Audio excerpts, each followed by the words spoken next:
Coming up on 5:18 right now on this Friday Eve.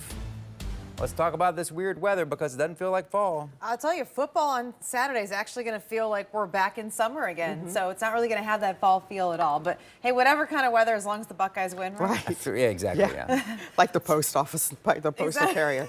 Rain, slow, sleet, hail, sleet, hail. Yep. Anything. But I can tell you, Just yes, we've got temperatures for tailgating in the 70s and 80s. Yeah. It's going to Nice. be a real nice kickoff forecast, though. 79 degrees. Probably get away with the tank top, but you know, as we go into the evening, we'll get into those 60s after the sun goes down. So looking good. Remember, the game is in the evening. Now, as we go into our impact forecast, not a lot the next couple of days, but yes, next week the rain finally comes back for us.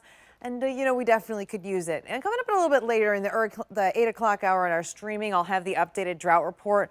But I can already tell you, I feel in my gut that it's just going to be worsening in many spots since we just haven't had much rain in the last week. But temperature-wise, just like yesterday, we saw temperatures in the afternoon in the 80s this morning. We are waking up a little bit chillier, probably feeling a lot cooler than we have in the last couple of days. You can see our temperatures sitting in the 40s for many of us. Haven't had that kind of chill in at least a week, but as we go forward into the day, because the sun will be out in full force, we do warm up really nicely, just a tad bit cooler than yesterday, but it's not going to be by much. In fact, it's still going to be above average for this time of year.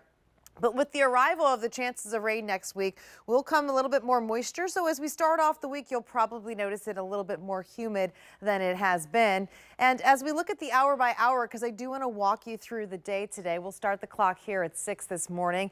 You're going to see a few more high clouds streaming through. That's really going to be the name of the game for us today. And then these clouds, you can see, will linger as we go into your Friday morning. But the rain really doesn't arrive again until we go into next week. So we were talking about the Guardians playing the final game tonight in Cleveland. A little bit of a later game. Start pitch is at 3:08, but you can see it is going to be staying fairly fallish. It was chillier yesterday, and then as we go into the forecast for the evening, it'll be staying in the 70s. And then looking ahead to tomorrow night for 1st and 10, a nice warm-up forecast. Very similar as we go into the evening, we'll be into the 70s. Eventually, final score will be down into the 50s. See, might need a light jacket for the evening. But we're on the way up from here, friends. We're going to be feeling more like summer with 80s today all the way through the end of the weekend, beginning of next week. Then as we get into Tuesday and Wednesday, that's when our next chances of rain are going to be. So we will certainly take it. Hopefully have a little bit of an extension to help us out with the drought.